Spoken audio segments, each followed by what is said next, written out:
আসসালামু আলাইকুম। আসলে আমি যেটা বলতে চাই এর আগেও হয়তো একটা জিনিস বলছি। এখনও আসলে জনতার স্বার্থে বা মানুষের দেশের স্বার্থে হয়তো সবার জন্যই এই কথাটা আমার গুরুত্বপূর্ণ। আপনারা সবাই কথাটা হয়তো রেসপেক্ট দিয়ে শুনবেন। হয়তো আমি ওভাবে গুছিয়ে বলতে পারি না, তারপরও আশা করি আসলে আমার যেটা দেখার সেটা তো আসলে বলতে হয়। কারণ না বললে আসলে এটা খারাপ মনে হয়, আমার কাছে ভালো লাগে না। ওই জায়গা থেকে বলি, কারণ আওয়ামী লীগ আসলে যে জিনিসগুলো বিভিন্ন এমপি মন্ত্রী বিভিন্ন লোকজন করছে, আসলে এখন যদি আপনারা দেশে যারা আছি তাদের হয়তো একটা পতন হয়েছে, তাদের হয়তো দুর্দশা। হ্যাঁ, এটা এখন আমরা এই সুযোগটা যদি আসলে বিভিন্ন সেক্টর থেকে আসলে আর একটা দল বা আর একটা যাদের ক্ষমতা আছে তারাও যদি ওই জিনিসগুলোই করেন, বিভিন্ন বাস স্টেশন, বিভিন্ন দোকানপাট, বিভিন্ন জায়গা থেকে ভাই একটু পরে খান। আওয়ামী লীগ যদি দেশ থেকে ছাত্র জনতা বিভিন্ন একতা হইয়া মানুষ যদি বিভিন্ন আন্দোলন গড়ে না তুলতে, তাহলে আওয়ামী লীগ আগামী 4.5 বছরও যাইতে কিনা সন্দেহ। হ্যাঁ, নাহলেও আরও 4 বছর থাকতে ক্ষমতায়।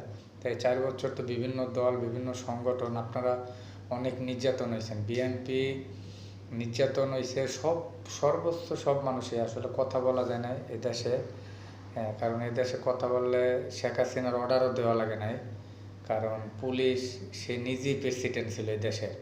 কিছু কিছু পুলিশের যে অফিসার ছিল, আমরা তো বিভিন্ন সময় রোড কাটে, আমরা সাধারণ মানুষ, আমরা কোনো রাজনীতি করি না, কোনো রাজনীতির সাথে কোনো দিন সম্পৃক্ত নাই, বা কোনো এই অসুস্থ রাজনীতির সাথে থাকতেও চাই না। যদি কোনো দিন কারো পিছনে আডি বা কারো পিছনে কখনো যদি রাজনীতি করি, আমরা ওই লোকের রাজনীতি করব যে লোকটা কখনো মানুষের ভালো চাইয়া যখনই সেকেন্ডের ভিতরে সরে আসতে পারবে যে না আমি রাজনীতি করবো না, কাটা সিরা মারামারি হামলা মামলার এই রাজনীতি আমার দরকার নাই।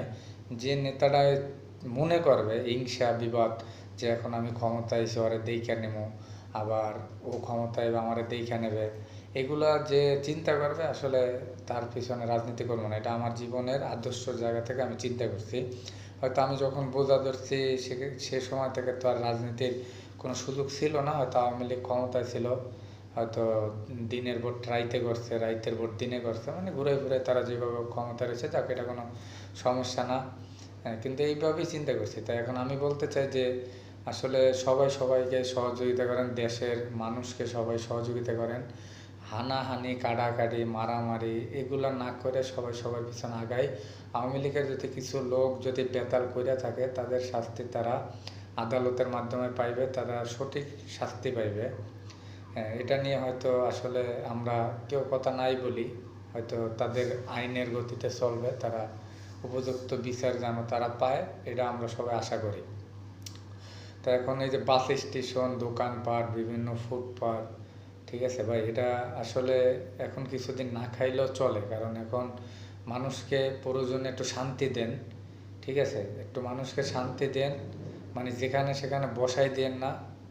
হ্যাঁ, মানুষকে যেখানে সেখানে বসাই দেওয়ার কোনো মানেই হয় না, ঠিক আছে। এই যে আওয়ামী লীগ এক সময় পুলিশ বিভিন্ন জন ফুটপাত দিয়ে খাইতে, দোকানদার কাছ থেকে চটপটিওয়ালার দোকানদার, ফুচকাওয়ালার দোকানদার, মানুষ আটতে পারে না ভাই। আমার দেখা শোয়ে যেগুলো আমি দেখতেছিলাম, এই যে বাস স্টেশন, এই বাস স্টেশন, তারপরে রেল লাইন, মানুষ চলতে পারে না, মহিলা পুরুষের গায়ে পড়ে, পুরুষ মহিলার গায়ে পড়ে।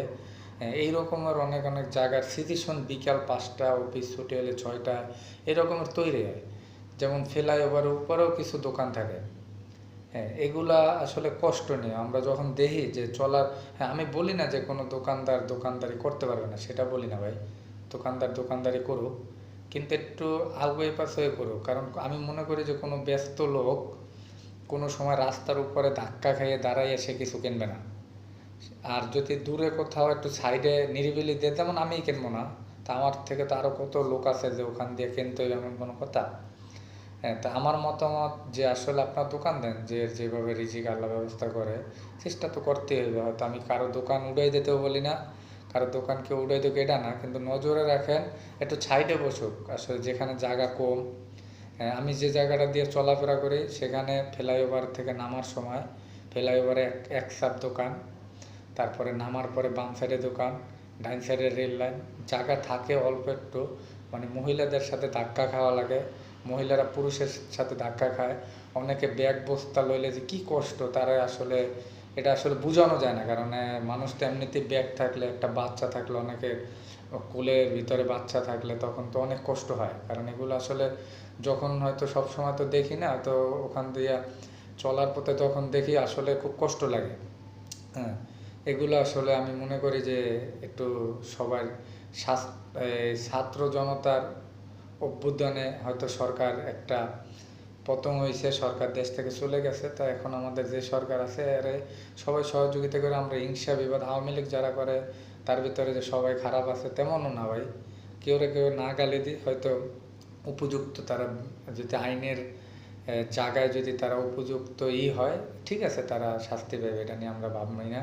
কিন্তু আমার কথা হয়েছে আপনারা সবাই চিন্তা করবেন যে এই যে ফুটপাতের দোকান এখনই ভাই কিছু খাওয়ার দরকার নেই, সবাই মিললে 2-4 মাস, এত বছর 16 বছর 17 বছর খান নাই, তাতে কিছু আসে যায় না। হ্যাঁ, কিন্তু চলতে তো পারছেন, ঠিক আছে, এখন কয়টা দিন চলেন, ঠিক আছে, নির্বাচন হইলে তখন হয়তো যদি খানও কেউ, ঠিক আছে, একটু সাইড করে খাইয়েন যাতে মানুষ চলাচলি, হ্যাঁ, বিভিন্নভাবে যাতে কষ্টগুলো না হয়, ঠিক আছে।